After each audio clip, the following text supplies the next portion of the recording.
Shalom, shalom, bien-aimés frères et sœurs dans le Seigneur, vous qui êtes abonnés et connectés à cette plateforme dénommée Bible Info.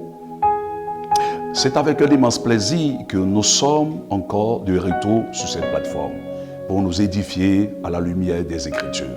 Et cet après-midi, vous avez encore votre serviteur, le Jotam Ndri, le prophète du ministère international de la parole révélée. Alors nous parlons encore une fois de plus de l'histoire d'un homme. Pourquoi il arrive des fois que notre Dieu reste silencieux face à des épreuves, des situations qui minent notre vie? La Bible dit, Genèse chapitre 9, le verset 1 à 3, « On fit descendre Joseph en Égypte et Potiphar, officier de Pharaon, chef des gardes égyptiens, l'acheta des Ismaélites, qu'il y avait fait descendre.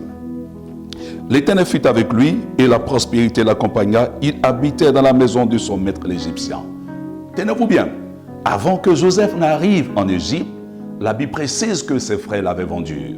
Où était Dieu lorsque ses frères le vendaient? Où était Dieu lorsque ses frères l'avaient dévêtu et jeté nu dans une citerne? Dieu était resté silencieux. Et lorsqu'il arrive en Égypte, il trouve grâce aux yeux de Dieu. La Bible dit que Dieu fut avec lui. Une seconde fois de plus, il sera accusé injustement et jeté en prison par son maître, du fait que la femme de son maître l'avait accusé injustement.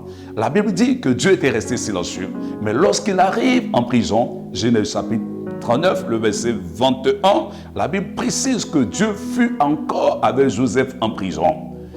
Tenez-vous bien, lorsque Dieu reste silencieux, cela n'est pas synonyme d'un abandon ou d'un rejet. Cela ne voudrait pas dire que vous êtes maudit, non. C'est parce que vous êtes en train d'être mis à l'épreuve. Et l'épreuve fait partie de la marche chrétienne. Lorsqu'on compose, pendant la composition, le maître qui est avec vous reste silencieux, bien qu'il soit présent dans la salle avec vous. Car le temps de la composition, le maître ne parle pas à l'élève. Fortifiez-vous, gardez la foi. Le Seigneur est avec vous, car il dit, Ésaïe 43, le verset 2, « Si tu traverses les eaux, je serai avec toi. » Et Jésus dit, Matthieu chapitre 28, le verset 20, « Voici, je suis avec vous tous les jours jusqu'à la fin du monde. » Dieu est avec toi, il est omniscient, omniprésent. Il sait toutes les situations que nous vivons, que tu vis, que nous vivons. Dieu nous connaît avant même que le temps que nous soit. Dieu sait toutes choses.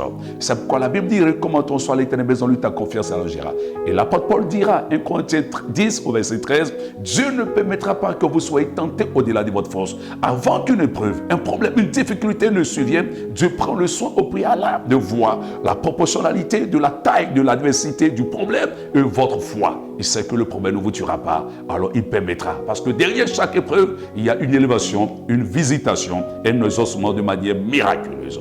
Soyez bénis, soyez fortifiés. Dieu est avec vous, peu importe ce que vous vivez. Gardez la foi. Dans l'épreuve, vous devez vous appuyer sur la parole, l'enseignement du Maître. Vous devez vous fortifier avec la parole de Dieu. Tout ce que Joseph avait connu, il s'appuyait sur la promesse que Dieu lui avait faite et l'enseignement qu'il avait reçu auprès de son Père. Que Dieu vous fortifie. Cessez de trouver des raccourcis de part et d'autre et le réaffixer sur Jésus, le chef et le consommateur de notre foi. Au temps marqué, il vous exaucera, il vous élèvera, il vous fortifiera et il répondra de manière favorable à votre souci. Soyez bénis. Shalom.